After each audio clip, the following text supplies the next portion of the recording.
The old, familiar hum of city life had slowly, steadily faded behind Alara Vance with every mile her car devoured. Now as the winding road narrowed and dipped into a valley cradling a shimmering expanse of water, the only sound was the gentle crunch of gravel beneath her tires and the distant melodic cry of a loon.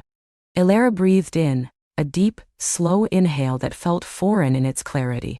The air here in Oakhaven by Lake Serenity was different. It smelled of pine, damp earth, and something indefinable, like old stories whispered on the wind. She'd left everything behind: the relentless deadlines, the relentless noise, the relentless ache in her chest that had become a constant companion. A 6-month sabbatical, her therapist had called it. A forced retreat, her cynical inner voice had corrected. But as her little hatchback finally rolled into the heart of Oakhaven, a village so quaint it felt plucked from a postcard, a fragile tendril of hope unfurled in a corner of her heart she'd thought long since barren. Oakhaven was a tapestry of weathered timber and stone, its streets lined with ancient oaks that cast dappled shadows on the storefronts. A general store with a faded awning, a bakery exuding the intoxicating aroma of yeast and sugar, and a small library, its windows reflecting the lake like watchful eyes. There was a timeless quality to it, a slow rhythm that promised solace. Her destination was a small, inherited cottage on the outskirts of the village, perched just above the lake. Aunt Clara's cottage. A place Alara had only visited a handful of times in her childhood, a blur of sun-drenched days and sticky lemonade. She remembered it as a haven, a secret garden, a place where the world felt vast and benevolent. Now, she needed that feeling more than ever. The cottage, when she finally found it down a meandering dirt track, was smaller than she remembered, and a little more worn. Paint peeled gently from the window frames, and the garden was a wild tangle of forgotten blooms and ambitious weeds. But the moment she stepped out of the car, a sense of belonging, as potent as the scent of honeysuckle clinging to the porch, washed over her. The lake, a vast, tranquil canvas of blues and greens, stretched out before her, glinting under the late afternoon sun. A lone wooden rowboat was tied to a small, rickety dock, bobbing gently with the lake's breath. Inside, the air was cool and still, carrying the faint, comforting scent of dust and potpourri. Sunlight streamed through the lace curtains, illuminating dancing motes of dust and casting intricate patterns on the wooden floor. It was simple, uncluttered, and perfectly, wonderfully quiet. Over the next few days, Alara began the slow process of unfurling. She unpacked her meager belongings, mostly books and comfortable clothes. She tackled the garden with a vigor she hadn't known she possessed, pulling weeds, pruning roses, and uncovering hidden pathways. She cleaned the cottage from top to bottom, scrubbing away the accumulated layers of time, revealing the warm gleam of oak and the soft patina of age. Each act, however small, felt like a rediscovery, a gentle reconnection with a part of herself she'd neglected. One afternoon, while trying to pry open a stubbornly stuck window in the kitchen, a task that required more brute force than finesse, she managed to splinter the old wooden frame. A sigh escaped her lips, a mixture of frustration and a strange burgeoning amusement. This was not a problem she could solve with a blueprint and a team of contractors. This required a different kind of expertise. A carpenter, then, she muttered to herself, wiping a smudge of dirt from her cheek. The general store, she'd learned, was the unofficial information hub of Oakhaven. Mrs. Gable, its proprietor, a woman with a kind smile and eyes that missed nothing, was sorting through a delivery of fresh produce when Alara walked in. "Afternoon, dear," Mrs. Gable said, her voice warm and welcoming. "Settling in all right at Claire's place?" "Mostly," Alara replied, picking up a crisp green apple. "Though I seem to have waged war on a kitchen window and lost. I was wondering if you knew of anyone who does repairs around here." Mrs. Gable chuckled, a soft, rumbling sound. "Ah, Clara's old windows. They've seen a few seasons. You'll want Silas Thorne. His shop's just down by the old mill, near the lake path. Best hands in Oakhaven, that boy? Can fix anything, build anything." "Silas Thorne," Alara repeated, committing the name to memory. "Thank you, Mrs. Gable." The path to Silas Thorne's shop was a pleasant stroll along the lake's edge, where the water lapped gently against the shore, and dragonflies danced in the sunlit air. The old mill, a handsome stone structure, sat dormant, but tucked beside it was a smaller wooden building, its wide double doors open to reveal a workspace bathed in golden light. The air here was rich with the scent of sawdust, pine, and something else, something warm and earthy, like ancient wood given new life. Elara paused at the threshold, a little hesitant. She wasn't used to approaching strangers for help, especially not in such an unfamiliar setting. Her professional life had been all about appointments, formal requests, and clear-cut deliverables. This felt organic. "Hello," she called out, her voice a little softer than she intended. A figure emerged from the depths of the workshop, wiping his hands on a worn leather apron. He was tall, with broad shoulders and the kind of lean strength that came from physical work. His hair, the color of rich earth, was dusted with sawdust, and a few strands fell across his forehead. But it was his eyes that held her. They were the color of the lake at dusk, deep, calm, and incredibly observant. They crinkled at the corners as he offered a small, polite smile. "Afternoon," he said, his voice a low rumble, like distant thunder, but warm. "Can I help you?" "I hope so," Elara began, feeling a faint blush creep up her neck. "My name is Elara Vance. I'm staying at Aunt Clara's cottage, and I've had a bit of an incident with the kitchen window. Mrs. Gable at the general store suggested I come see you." He nodded, his gaze steady, taking her in with an unhurried assessment that wasn't intrusive, merely thorough. "Clara's cottage.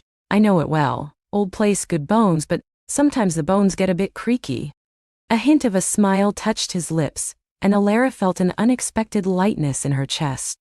"Creaky is an understatement," she admitted, feeling more at ease under his calm scrutiny. "I tried to open it, and now part of the frame is splintered. It won't close properly." He ran a hand through his hair, dislodging more sawdust. "Sounds like a job for some new wood and a bit of patience. I can swing by tomorrow morning, if that works for you. Say 9 o'clock? "That would be perfect, thank you so much," Elara said, relief washing over her. "I really appreciate it." "No trouble at all," he replied. "I'm Silas, by the way." He extended a hand, calloused and strong, smelling faintly of wood and something else, something clean and outdoorish. "Elara," she repeated, her hand feeling small and soft in his. The contact was brief, but a spark, a subtle current, seemed to pass between them. His touch was firm, reassuring. "See you tomorrow, Elara," he said, his gaze lingering for a moment before he turned back into the fragrant shadows of his workshop. Elara walked back to the cottage with a spring in her step she hadn't felt in years. The encounter had been simple, professional even, yet there was something about Silas Thorne that intrigued her. His quiet confidence, the way he moved with a grounded grace, the depth in his eyes. He felt like a natural extension of Oakhaven itself, solid, unhurried, and full of quiet strength. That evening, as the sun dipped below the horizon, painting the lake in fiery hues of orange and purple, Elara sat on her porch swing, a cup of herbal tea warming her hands. The loon's cry echoed across the water, a mournful yet beautiful sound. She thought about her old life, the constant pressure to achieve, to prove herself, to climb. It felt distant now, like a dream she'd almost forgotten. Here, the only pressure was the gentle pull of the lake, the slow turning of the seasons. She imagined Silas in his workshop, his hands shaping wood, his mind focused on the task at hand. There was an honesty in that kind of work, a tangible result. Her own work as an architect, while creative, often felt abstract, a constant negotiation of ideas and budgets. She missed the simple satisfaction of creation, of working with her hands. The next morning, precisely at 9, a sturdy, dark green pickup truck pulled up the dirt track to her cottage. Silas, dressed in a fresh, but still practical plaid shirt, emerged from the driver's side, carrying a toolbox and a length of freshly planed wood. He looked even more impressive in the morning light, his presence radiating a quiet competence. "Good morning," he said, his voice as steady and calming as the lake itself. "Good morning, Silas," Elara replied, feeling a familiar blush rise. She was still unused to having company, especially such compelling company, at her secluded cottage. He followed her into the kitchen, his gaze immediately going to the offending window. He knelt, his movements fluid and efficient, examining the splintered frame with a practiced eye. Elara watched him, fascinated by the way his long fingers delicately traced the damaged wood, assessing the problem. He moved with a quiet intensity, completely absorbed in the task. "Yes, this old girl's seen better days," he murmured, more to himself than to her. "Looks like a clean break, though. Should be able to patch her up nicely." He began to work, his tools laid out neatly on a drop cloth. The rhythmic scrape of a chisel, the soft tap of a hammer, the gentle rasp of sandpaper. These sounds filled the quiet kitchen, a comforting counterpoint to the chirping birds outside. Elara found herself simply watching him, mesmerized by the precision of his movements, the focus in his eyes. He didn't chatter, didn't make small talk, but there was a palpable sense of peace in his presence. "You're an architect," Mrs. Gable said, he remarked, without looking up, as he carefully fitted a new piece of wood into the frame. "Elara, please," she corrected softly. "And yes, I am, or I was, I'm on a sabbatical." He paused, glancing up at her, his lake-deep eyes holding a flicker of understanding. "The city can wear a person down. Oakhaven's a different pace." "That's an understatement," she said, a small wry smile touching her lip. "It's quiet, in a good way." He nodded, a silent acknowledgement. "People come here for the quiet, to find something or to let go of something." His words hung in the air, resonating deeply within Elara.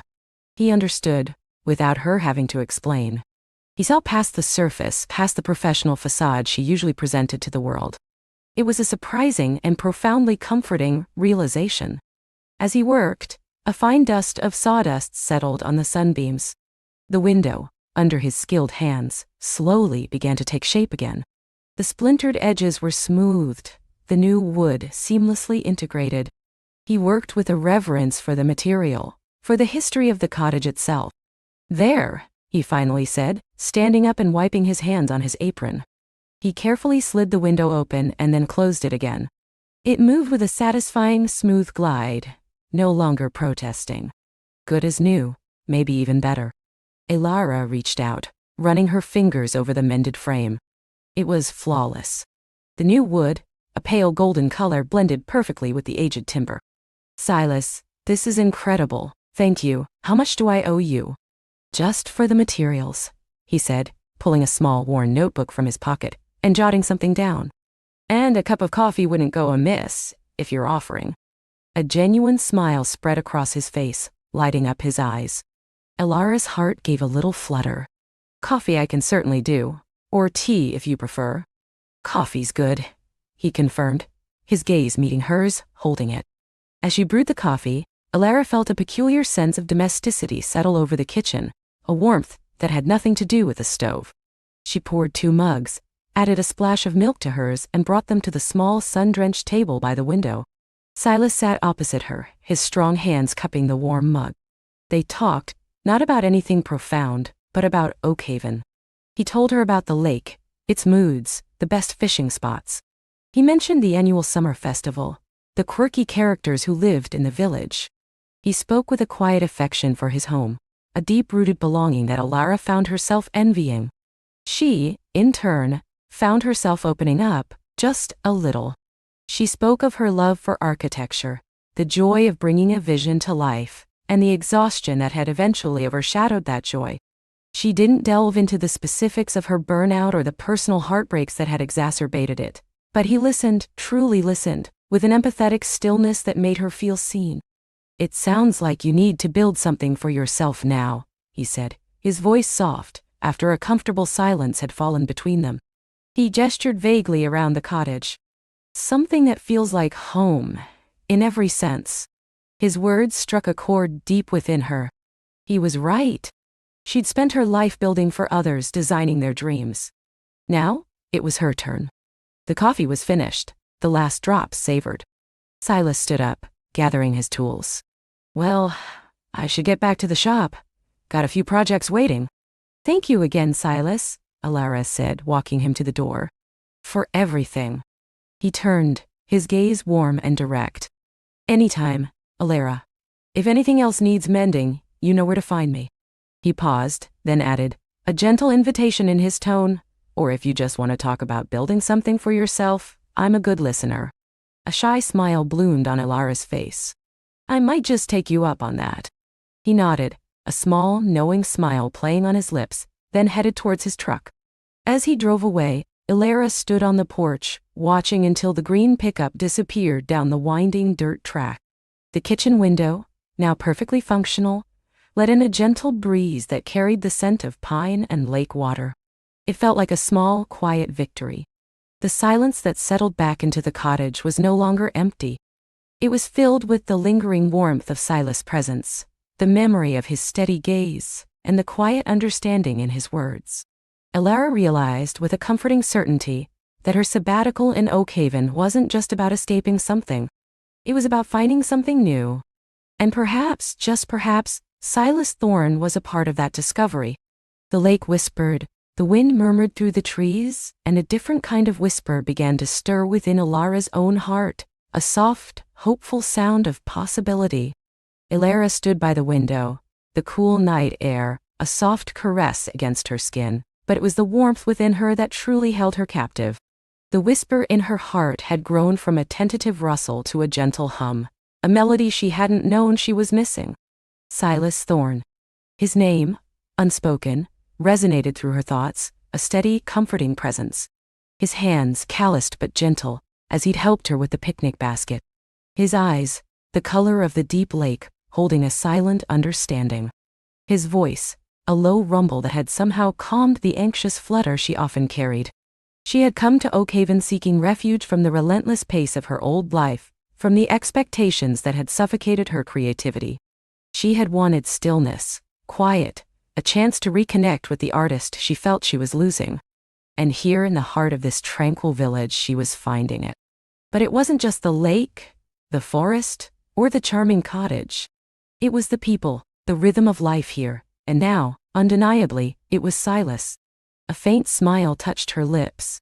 She hadn't realized how much she'd missed genuine connection, conversations that felt like two souls meeting rather than two minds performing.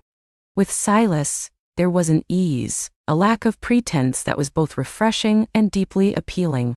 The possibility he represented wasn't about grand romance, not yet, but about a shared humanity, a companionship that felt like coming home.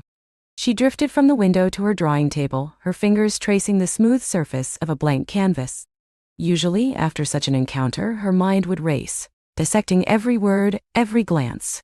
But tonight, there was a quiet calm. Inspiration, long dormant, stirred. She picked up a charcoal pencil, and without conscious thought, began to sketch the outline of the lake at dusk, the dark trees silhouetted against a bruised purple sky, and in the foreground, a sturdy, solitary figure standing by the water's edge. It wasn't an exact likeness, but the eye feeling of Silas was there, his quiet strength, his connection to this wild, beautiful place. The act of creation felt effortless, joyful, a direct consequence of the quiet hope that had settled in her heart. The next morning, Ilara awoke to the soft filtered light of dawn, a rare sense of anticipation bubbling within her. The air was crisp, carrying the scent of pine and damp earth. She made herself a mug of chamomile tea, savoring its warmth as she watched the mist curl off the lake. The sketch from last night sat on her easel, a silent testament to the shift within her. She felt lighter, more present than she had in months. After a simple breakfast, she decided to walk into the village. Her usual routine involved solitary exploration, but today, she felt a pull towards connection, a desire to immerse herself more fully in the life of Oakhaven. The path wound through ancient oak trees, their branches interlaced overhead, creating a natural cathedral. Sunlight dappled through the leaves, painting shifting patterns on the forest floor. Birds sang a joyful chorus, and the distant sound of the lake lapping against the shore was a soothing balm. As she entered the village square, the aroma of fresh-baked bread wafted from Mrs. Henderson's bakery, mingled with the earthy scent of blooming petunias from the window boxes of the general store. Oakhaven was a tapestry of small independent businesses, each with its own character. She loved the way the community revolved around these establishments, a stark contrast to the impersonal chain stores of the city. She pushed open the door to Mrs. Henderson's bakery, the little bell above the door jingling merrily. The warmth of the ovens enveloped her, and the sight of freshly frosted cinnamon rolls made her stomach rumble. "Good morning, Elara, dear." Mrs. Henderson, a woman with kind eyes and flour dusting her apron, greeted her with a wide smile. "The usual sourdough?" Elara nodded, her heart warming at the familiarity. "And perhaps one of those cinnamon rolls today, Mrs. Henderson. They smell irresistible." "A wise choice." The baker chuckled as she carefully wrapped a crusty loaf and placed a warm, sticky bun into a paper bag. "Had a good walk this morning? You look positively glowing." Elara felt a blush rise to her cheeks. "It was lovely. The air is so fresh here." She hesitated then. "I met Silas Thorne yesterday, down by the lake. He helped me with my picnic basket." Mrs. Henderson's smile softened. "Ah, Silas. Good man Silas is, quiet but dependable as the sunrise. He's the backbone of this village, you know. Always the first to lend a hand, whether it's fixing old Mrs. Gable's fence or organizing the lake cleanup. His family's been here for generations, caretakers of this land, you could say." She leaned in conspiratorially. "Never married, though. Too busy looking after everyone else, I suppose. A real catch for the right woman, he is." Elara's blush deepened, but a warmth spread through her chest. It was comforting to hear her own nascent impressions of Silas confirmed by the community. He wasn't just a fleeting encounter. He was deeply rooted here, a part of the very fabric of Oakhaven. "He seems very kind," Elara managed, taking her purchases. "He is. A good heart, that one." Mrs. Henderson winked. "You two looked quite natural together, walking along the shore." Elara quickly changed the subject, laughing lightly, but the seed of Mrs. Henderson's words had been planted. A real catch. You two looked quite natural together." She left the bakery feeling a renewed sense of belonging, a connection not just to the place, but to its people, and through them, to Silas. She spent the rest of the morning browsing the small shops, picking up a vintage teacup from the antique store and some local honey from the general store. The village felt less like a temporary escape and more like a welcoming embrace. Back at her cottage, the cinnamon roll was a sweet indulgence with her tea. The sourdough, fragrant and warm, promised delicious meals. She set up her easel again, looking at the half-finished sketch. She still felt inspired, but now, the inspiration was tinged with a new layer of emotion. She added more detail to the figure by the lake, giving him the strong, broad shoulders she remembered, the slight tilt of his head as he gazed out at the water. She wasn't just observing Oakhaven anymore. She was feeling it, and Silas was becoming a significant part of that feeling. Days turned into a week, then another. Elara fell into a rhythm, one that felt both productive and peaceful. Her mornings were dedicated to her art, her afternoons to exploring the winding forest trails or sketching by the lake. She was starting a new series of illustrations, inspired by the folklore and natural beauty of Oakhaven, and her creativity flowed freely. She found herself subconsciously incorporating elements that reminded her of Silas, the strength of an ancient oak, the unwavering depth of the lake, the quiet wisdom of a watchful deer.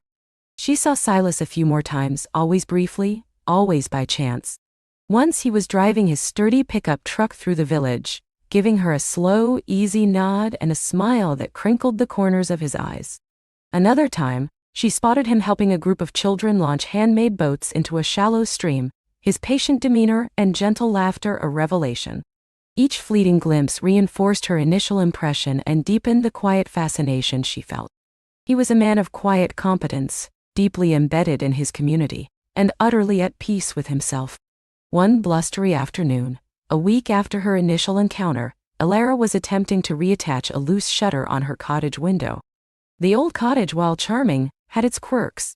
She stood on a rickety stool, stretching precariously, a screwdriver clutched in her hand, when a voice rumbled from below. "Need a hand there, Elara?" She nearly toppled off the stool, steadying herself just in time to see Silas Thorne, standing below, a faint, amused smile playing on his lips. He was carrying a coil of rope and a small toolbox, looking as if he'd just come from a job, his sleeves rolled up, revealing strong forearms. "Silas, you startled me," she laughed, a little breathless. "Yes, actually. This shutter has been driving me mad. I'm afraid I'm not much of a handyman." He stepped closer, his gaze assessing the problem. Looks like the screws are stripped. The wood's a bit old. You need something stronger than a regular screwdriver. He set down his tools. Let me. He took the stool, testing its stability with a gentle push, then climbed up, reaching for the shutter. His presence was immediately grounding, his movements efficient and confident. Alara watched, a pleasant warmth spreading through her as he worked. He quickly assessed the situation, pulling a small drill from his toolbox and selecting a slightly larger screw. There, he said after a few moments, the shutter now firmly in place.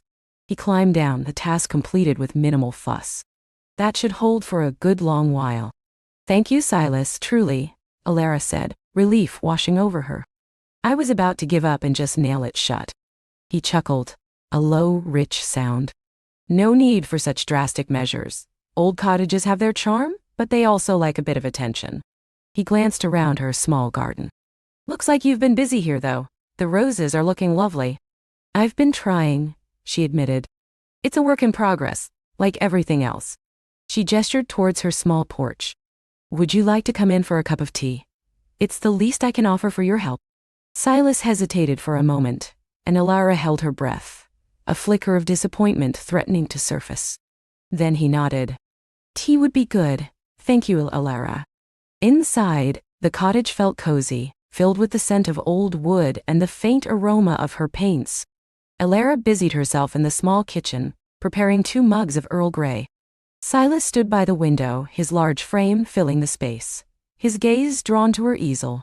You're an artist, he observed, his voice soft. He was looking at her Oakhaven landscape, the one with the silhouette of the man by the lake. Alara felt a blush creep up her neck, wondering if he recognized himself. Yes, she replied, bringing the tea over. I'm a children's book illustrator usually, but I came here on sabbatical to try and reconnect with my own art, find new inspiration. He turned, taking the mug she offered. His fingers brushed hers, a spark, brief but undeniable, passing between them. And have you found it? Alara met his gaze, a genuine smile gracing her lips. More than I expected. Oakhaven has a way of getting under your skin. And she added, her voice a little softer, the people here have been incredibly welcoming. He held her gaze, a deep understanding in his eyes. It's a good place, Oakhaven. Not for everyone, maybe, but for those who belong, it holds them tight. He took a sip of his tea. What kind of inspiration are you looking for? Authenticity, I suppose, Alara mused, settling into the armchair opposite him. My old life was full of deadlines and commercial demands. I felt like I was losing the joy in creating. Here, it's different. I'm drawing what I see, what I feel. The beauty of the lake, the stories in the old trees, the quiet strength of the community. She paused, then added, even the quiet strength of certain individuals. Her eyes flickered to him, a silent acknowledgement. Silas' lips curved into a gentle smile. I understand that. My work, it's about connecting with the land, understanding its rhythms, building things that last, that respect the environment. There's a satisfaction in that. A quiet joy, just like you described. You're a carpenter, aren't you? Among other things, he admitted. I do a bit of everything, really, from restoring old cabins to building new docks, maintaining the trails around the lake, whatever Oakhaven needs, usually. He gestured vaguely. My family has always been stewards of this area. It's in my blood. That's a beautiful legacy, Alara said, genuinely impressed. To be so connected to a place, to have that kind of purpose. It was so different from her own transient, city-dwelling past. It is, he agreed, his gaze thoughtful. But it can also be a heavy one sometimes. Responsibility, making sure things are preserved, that the balance is kept. Do you ever feel like leaving? She asked, a sudden curiosity prompting the question. To see other places? Experience different things? He considered her question, his brow furrowed slightly. I have. I traveled a bit in my younger days. Saw some of the world. But Oakhaven always called me back. This is where I belong. The lake, the forest, they're a part of me. There's a piece here I haven't found anywhere else. He looked at her, his eyes warm. What about you? What brought you to Oakhaven, specifically? Alara took a deep breath. A friend recommended it. She knew I needed a complete change of scenery. I was burnt out, feeling lost. I needed a place to heal, to remember who I was before all the noise of my career took over. She met his gaze, a vulnerability in her eyes she rarely showed. I was running away from something, but I'm discovering I'm also running towards something here. Silas nodded slowly, his expression understanding. He didn't pry, didn't offer platitudes, just listened, his presence a comforting anchor. Sometimes the best way to find yourself is to get lost in a new place, he observed quietly. Or in a quiet one. They sat in comfortable silence for a few moments, the gentle ticking of an old clock on the mantelpiece the only sound. The afternoon light streamed through the window, illuminating dust motes dancing in the air, creating a golden glow around them. Elara felt a profound sense of peace in his company, a feeling she hadn't known she craved. You know, Silas said, breaking the silence, we're having a small community potluck down by the old boathouse next Saturday evening. Just a casual gathering, everyone brings a dish. It's a nice way to catch up before the cooler weather sets in. You should come. He looked at her, his request gentle but earnest. It would be a good way to meet more of the village folk. Elara's heart fluttered. An invitation. A formal, yet informal, step into the social fabric of Oak Haven, and more importantly, into a shared space with Silas. I'd love to, she replied, her voice soft with genuine pleasure. I'm not much of a cook, but I can certainly bring something. Don't worry about that, he said, a smile crinkling the corners of his eyes. Just bring yourself, and maybe a story or two about the city, if you're willing to share. He finished his tea, then stood. Well, I should be going. Got a few more things to check on before dark. Thank you again, Silas, Elara said, walking him to the door. For the shutter, and for the tea, and for the invitation. My pleasure, Elara, he replied, his gaze lingering on hers for a moment longer than necessary. I'll see you next Saturday. He gave her a final, warm smile before stepping out into the late afternoon light. Elara watched him go, his figure disappearing down the path towards the lake. The cottage felt a little emptier without him, but also filled with a new, vibrant energy. The quiet hum in her heart had intensified, a joyful anticipation for the potluck, for the next time she would see him, for the unfolding story of her sabbatical in Oak Haven. She ran her fingers over the newly secured shutter, a small, tangible reminder of his presence, and the comforting certainty that Oak Haven and Silas Thorne were indeed becoming an integral part of her discovery. The whisper of possibility was now a gentle, insistent song, weaving itself into the very fabric of her days. The whisper of possibility was now a gentle, insistent song, weaving itself into the very fabric of her days. Elara spent the next few days in a delightful flurry of activity, half nesting, half exploring. She decided on a classic for the potluck, a hearty apple crisp, using the abundant local apples she'd seen at the farmer's market. The scent of cinnamon and warm apples would be comforting, familiar, and a good way to introduce herself. She found a quaint little grocery store, Oak Haven Provisions, which she suspected was Silas' family business given the name. The woman behind the counter, a cheerful silver-haired lady named Martha, gave her a warm smile and directed her to the best baking apples. Oh, you're new, Martha had exclaimed, her eyes twinkling. Heard you moved into the old Miller place. Lovely old home. You'll love it here. Potluck on Saturday? You coming? Elara had felt a pleasant warmth spread through her chest. Oak Haven was truly welcoming. Saturday arrived, crisp and bright, the air carrying the sweet scent of burning leaves and damp earth. Elara dressed simply, a soft cashmere sweater in a deep forest green, and dark jeans. She cradled her still warm apple crisp, wrapped in a tea towel, as she walked the short distance to the community hall. Lanterns glowed softly on the porch, casting a welcoming light on the smiling faces gathered inside. The hum of conversation and laughter spilled out, a cozy symphony that immediately put her at ease. Inside, the hall was bustling. Long tables laid with dishes stretched across the room, a vibrant tapestry of Oak Haven's culinary heart. Children chased each other between chairs, their giggles echoing, while adults clustered in friendly groups. Elara scanned the room, a little nervous, a little excited. Then she saw him. Silas stood by the stone fireplace, a mug in his hand, talking animatedly with an older couple. He wore a simple flannel shirt rolled up at the sleeves, revealing strong forearms. His dark hair fell casually across his forehead, and his smile, when he turned his head to laugh, was even more captivating than she remembered. He hadn't seen her yet. Taking a deep breath, Elara made her way to the food tables, setting her apple crisp down beside a bubbling casserole. As she straightened, a voice beside her said, "Well, hello there, stranger." She turned, a smile blooming on her face. "Silas, height." His eyes crinkled at the corners.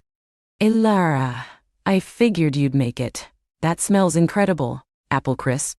"My grandmother's recipe," she admitted, feeling a blush creep up her neck. "I hope it passes muster. In Oakhaven, any apple dish is a welcome sight, especially one made with love, I'd wager." His gaze lingered on her for a moment, warm and direct, making her heart do a little flutter. "Come, let me introduce you around." He gently took her elbow, a fleeting touch that sent a pleasant shiver through her, and guided her through the room. "This is Elara," he announced to the group by the fireplace, his voice warm and clear. She just moved into the old Miller place. The older couple, whom Elara recognized as Martha's husband, Thomas, and their neighbor, Helen, greeted her with genuine warmth. "So glad you're here, dear," Helen said, her eyes kind. "We were just talking about how much we miss the old place having someone in it." "It's a beautiful house," Elara replied, feeling more at ease with each friendly face. "I'm Elara Vance, by the way." "Thomas Albright, and this is my wife, Martha," Thomas said, offering a firm handshake. "And Helen Peterson, the town librarian." "Oh, I've been meaning to visit the library," Elara exclaimed, genuinely excited. "I love old books." Helen's face lit up. "Then you must come by. We have quite a collection, and a lovely reading nook with a view of the creek." Silas watched their interaction, a quiet satisfaction on his face. He then introduced her to others, a young couple who ran the local bakery, a retired schoolteacher who volunteered at the Historical Society, and a gruff but kind-eyed man named Frank, who owned the hardware store. Each introduction was met with smiles and welcoming words, a testament to Oakhaven's tight-knit community. Elara felt herself relax, the initial layer of unfamiliarity peeling away. As the evening progressed, Elara found herself gravitating back to Silas. They stood by a window, watching the moon rise over the distant hills, their plates filled with a delicious assortment of potluck fare. "So, how's the house settling in?" Silas asked, his voice soft, a comfortable rumble in the background of the hall's cheerful din. "Better than I could have imagined," Elara said, taking a bite of a savory quiche. "The shutters are wonderful, by the way. Thank you again." He gave a modest shrug. "Just glad I could help. It's a solid old place, just needed a little tender, loving care, like most things in Oakhaven, I suppose." He smiled, and her heart did that little skip again. "Have you explored much of the town yet?" "Only the general store. Oakhaven Provisions," she said, a playful glint in her eye. "Is that your family's place?" He chuckled. "Guilty as charged. My grandfather started it, then my parents ran it, and now it's mine. Been in the Thorne family for 3 generations. Martha from the grocery store is my aunt, actually." "Ah, that explains the family resemblance in kindness," Elara mused, then immediately blushed. "I mean, she was very kind when I bought apples there." Silas laughed, a genuine warm sound that filled the space between them. "I'll tell her you said so. She loves hearing good things. So, what do you think of Oakhaven so far?" "It's everything I hoped for, and more," Elara admitted, her gaze drifting around the room, taking in the happy faces. "It feels real, authentic." "We try," Silas said, his eyes reflecting the soft lights of the hall. "It's a special place. We look out for each other here. It's not always fast-paced, but it's steady, reliable." "Reliable is a good word," she agreed, thinking of her own life, which had felt anything but reliable for a long time. "I think I need some of that." Their conversation flowed easily, from the history of Oakhaven to their favorite books, to the challenges of renovating old homes. Elara found herself sharing more about her work as a graphic designer, the demanding pace of city life, and her reasons for taking a sabbatical, the need to reconnect with something tangible, something real. Silas listened intently, his gaze unwavering, making her feel seen and truly heard.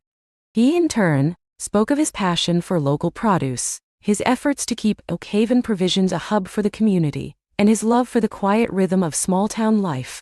As the evening began to wind down, people started gathering their dishes. Elara felt a pang of reluctance for the night to end. "I should probably help clear up," she said, though her feet felt rooted to the spot beside him.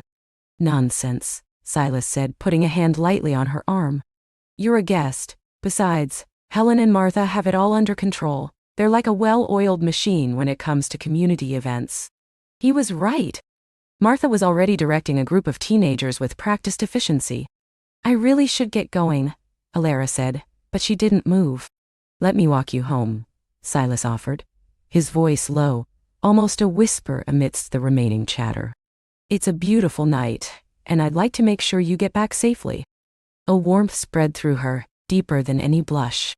"I'd like that very much," she said, her voice soft. The night air was cool and crisp as they stepped out of the community hall, carrying the lingering scent of wood smoke and autumn leaves. The moon, now high in the sky, cast long shadows and bathed the familiar street in a soft, silver glow. The silence between them was not awkward, but comfortable, punctuated only by the distant hoot of an owl and the gentle crunch of their footsteps on the fallen leaves. "It was a lovely evening," Elara said, breaking the silence, her hands tucked into her pockets. "Everyone was so welcoming."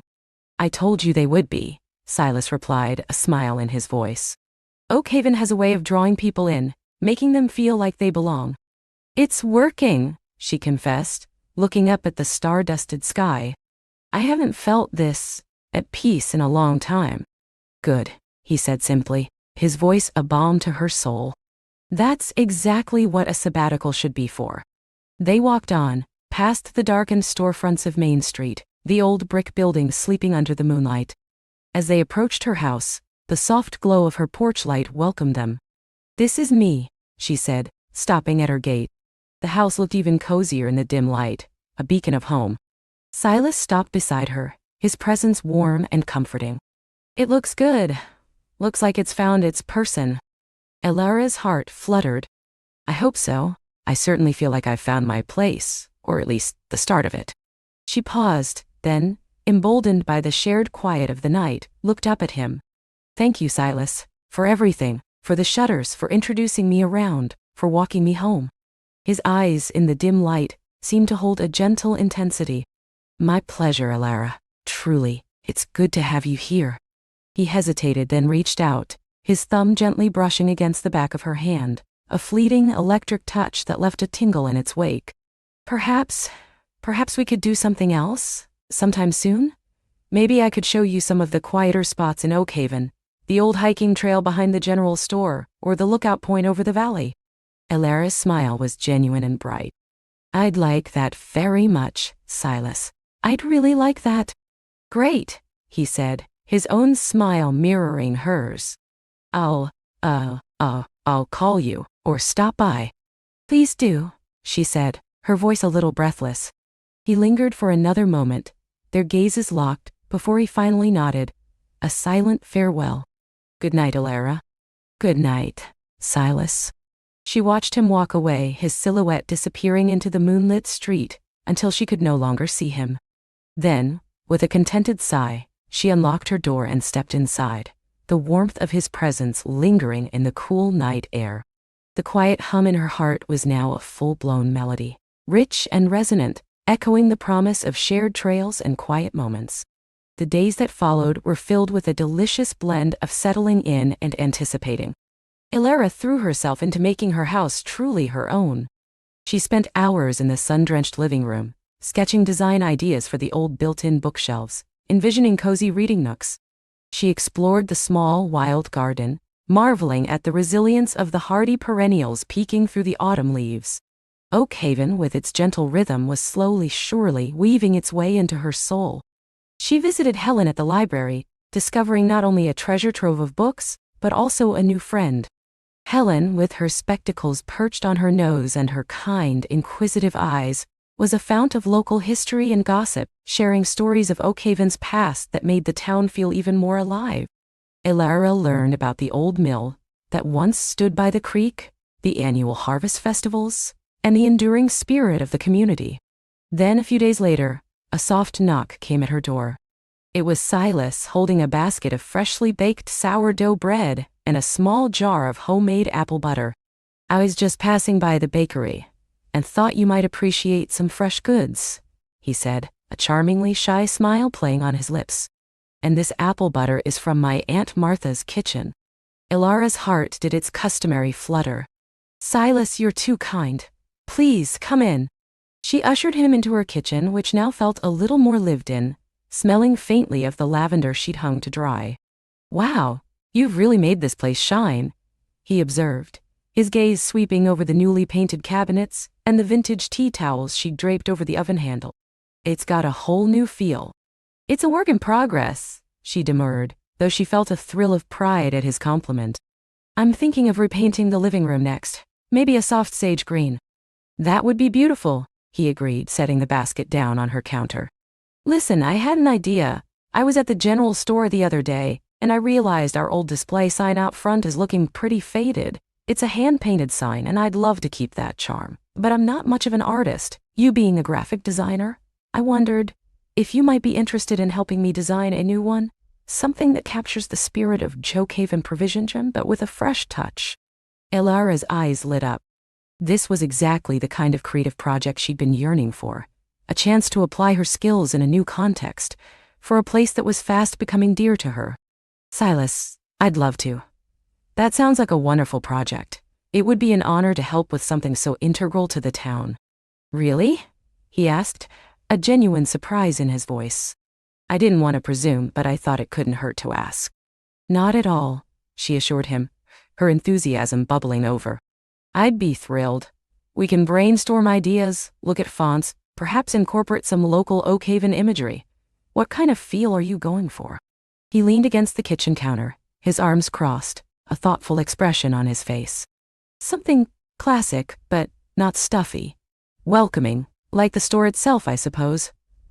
A place where everyone feels at home, where you can find everything from a good cup of coffee to a sturdy pair of work boots, and always a friendly face." As he spoke, Ilara found herself sketching ideas in her mind, picturing the old wooden storefront, the warm glow from inside, the sense of community it embodied. This wasn't just a design project, it was an immersion into the very heart of Oakhaven. "This is perfect," she said, a wide smile on her face. "When would you like to start?" "Whenever you're free," he replied, his eyes sparkling with a quiet excitement that mirrored her own. "I'm usually at the store, but I could come by here, or we could meet there. I have some old photos of the store through the years, if that helps." "Old photos would be fantastic," she exclaimed. "How about tomorrow afternoon? We could meet at the store, and you could show me around, tell me more about its history, get a feel for the place." "Sounds like a date," Silas said, then seemed to catch himself, a faint blush dusting his cheeks. "I mean, a meeting, a work meeting." Ilara chuckled, her own cheeks warming. "A work meeting sounds lovely. Thank you again, Silas, for the bread, the apple butter, and for this wonderful opportunity." "My pleasure, Ilara," he said, his gaze lingering on her for a moment longer than strictly necessary. "It'll be good to have your talent around the store." He left soon after, leaving behind the enticing scent of fresh sourdough and the even more enticing promise of their collaboration. Ilara felt a renewed sense of purpose, a delightful intertwining of her professional skills with her personal journey of discovery. Oakhaven wasn't just a place to rest. It was a place to create, to connect, and perhaps to fall in love, not just with a town, but with the quiet, strong man who was helping her find her way. The next afternoon, Ilara walked to Oakhaven Provisions, a spring in her step. The store, a charming two-story building with a wide front porch, smelled of coffee, wood polish, and something subtly sweet, like old-fashioned candy. Inside, it was a delightful jumble of everything imaginable. Shelves stacked high with canned goods, local jams, and artisan cheeses, a small section dedicated to hardware, racks of sturdy clothing, and a cozy corner with a coffee bar where locals chatted over steaming mugs. Silas greeted her with a warm smile from behind the counter, where he was weighing out some bulk spices for an elderly woman. "Ilara, glad you could make it." "It's wonderful in here," she said, taking in the bustling atmosphere. "It feels like the heart of the town." "That's the idea," he said, finishing with his customer, who nodded approvingly at Alara before leaving. "Come on, let me give you the grand tour." He led her through the narrow aisles, pointing out different sections.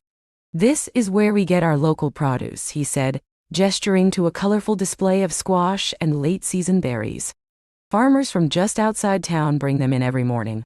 He showed her the old wooden post office boxes, still in use, and the creaky ladder that led up to a small, dusty storage loft. "And this," he said, stopping in front of a wall adorned with framed sepia-toned photographs, "is a little bit of our history." Alara peered at the photos. They showed the store through different eras. A horse-drawn delivery cart parked out front, a group of stern-faced men in bowler hats gathered on the porch, a younger Silas, perhaps a teenager, grinning shyly beside his grandfather.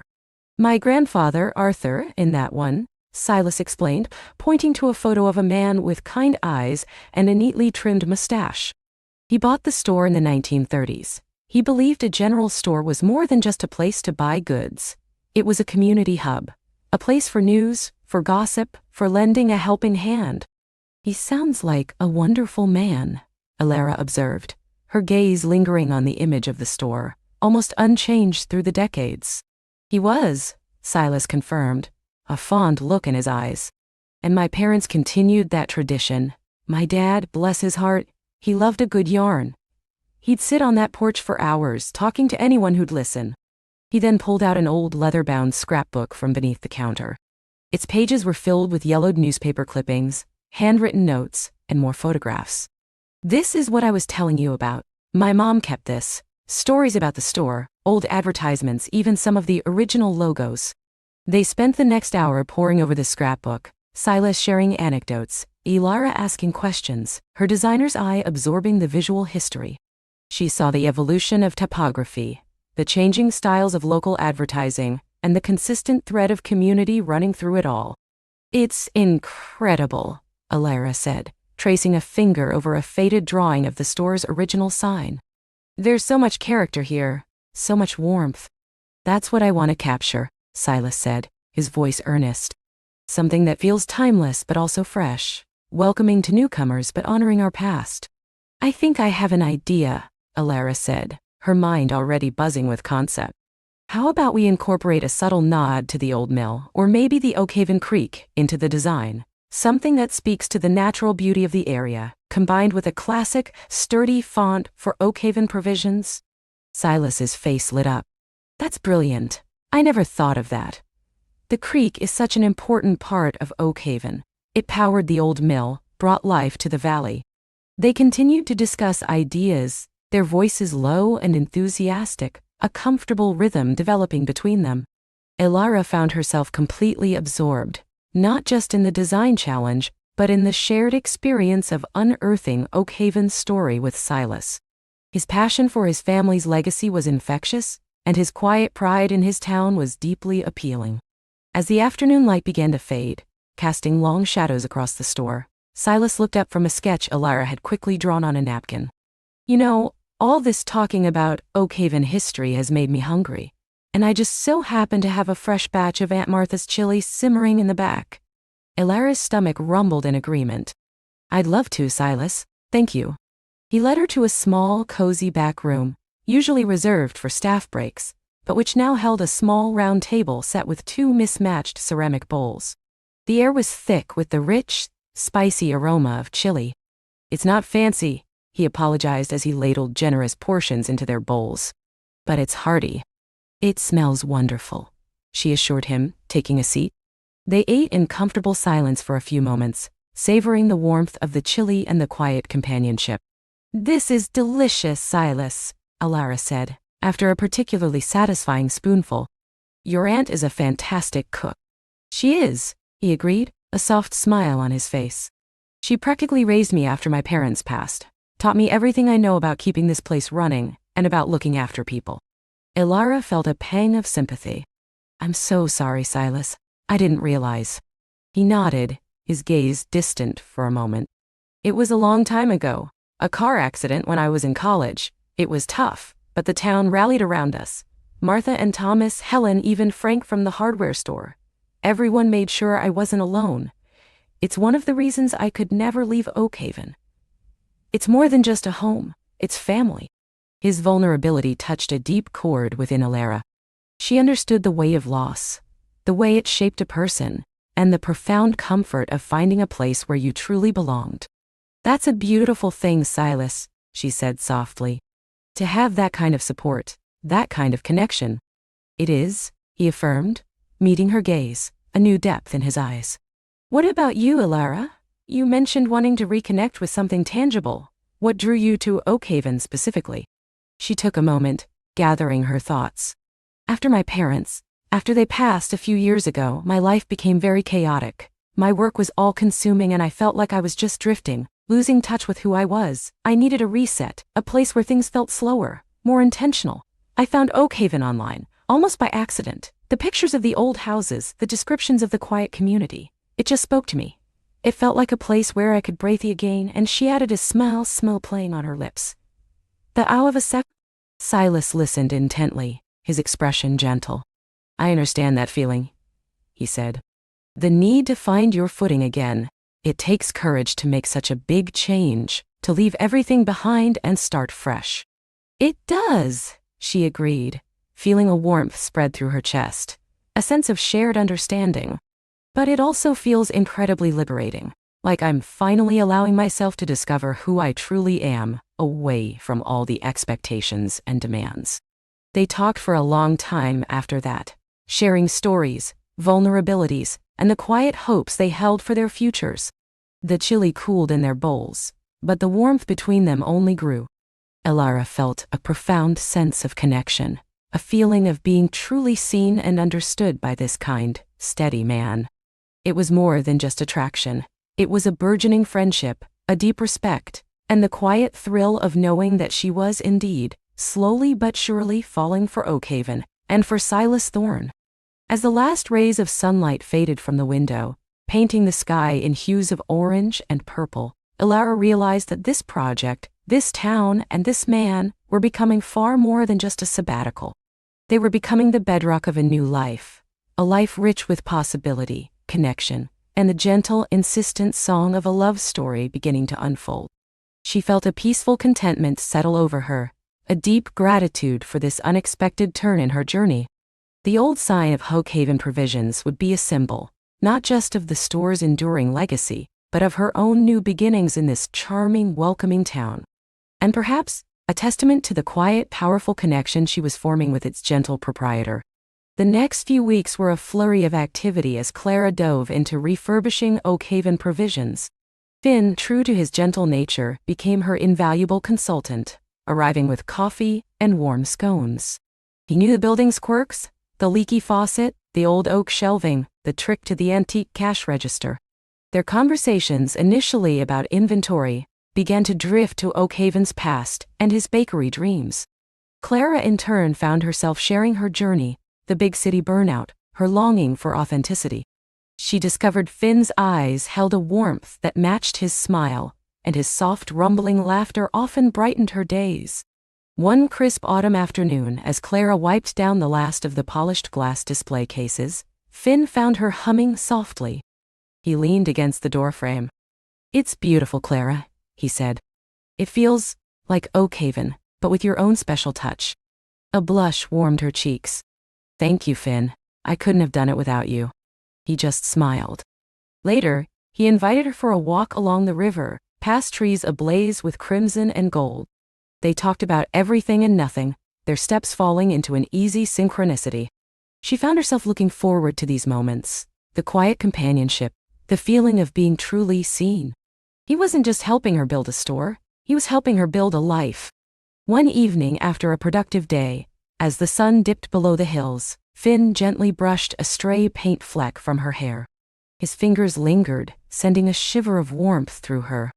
You know, he murmured, this town hasn't felt this alive in years, since you arrived. Her heart thrummed a soft melody. She met his gaze, suddenly breathless. In his eyes, she saw the reflection of her own burgeoning feelings, a profound sense of belonging. And I, she confessed, her voice barely a whisper, haven't felt this at home anywhere, ever, until now. The unspoken words hung in the air. Finn closed the small distance between them, his hand gently finding hers. His thumb stroked her knuckles, a simple gesture that spoke volumes. "Clara," he began, his voice laced with tenderness, I think I'm falling for you." A relieved sigh escaped her. "I think I'm already there, Finn." And then, he leaned in, his touch as gentle and sure as everything else about him, and kissed her. It was a kiss that tasted of warm bread and autumn leaves, a soft, lingering meeting of lips that promised comfort, understanding, and a lifetime of quiet joy. The grand opening of Oakhaven Provisions was a resounding success. The townspeople flocked in, admiring the refurbished space, the thoughtful selection of goods, and the radiant smile on Clara's face. Finn was right there beside her, something wonderful and undeniable. Months turned into a year. Oakhaven Provisions thrived, a vibrant hub. In the quiet evenings, after the last customer had left, Clara and Finn would often sit on the old porch swing, gazing at the stars. They'd tell each other about their days, share ideas for the store, or simply sit in companionable silence, hands clasped. One evening, under the soft glow of a harvest moon, Finn turned to her, a familiar, gentle smile gracing his lips. "Clara," he said, pulling a small velvet box from his pocket. "This town, this store, it brought you to me. I can't imagine a life without you, or without Oakhaven Provisions keeping our little world turning." He opened the box to reveal a simple, elegant ring with a small, polished oak leaf design. "Will you make this new beginning permanent? Will you marry me?" Tears of joy streamed down her face. "Yes, Finn," she whispered, 1,000 times, yes. She rested her head on his shoulder, feeling the steady beat of his heart against her ear.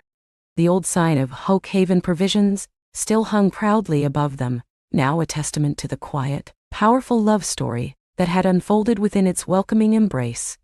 A love story, as comforting and enduring as the town itself, promising a lifetime of gentle contentment under the Oakhaven stars.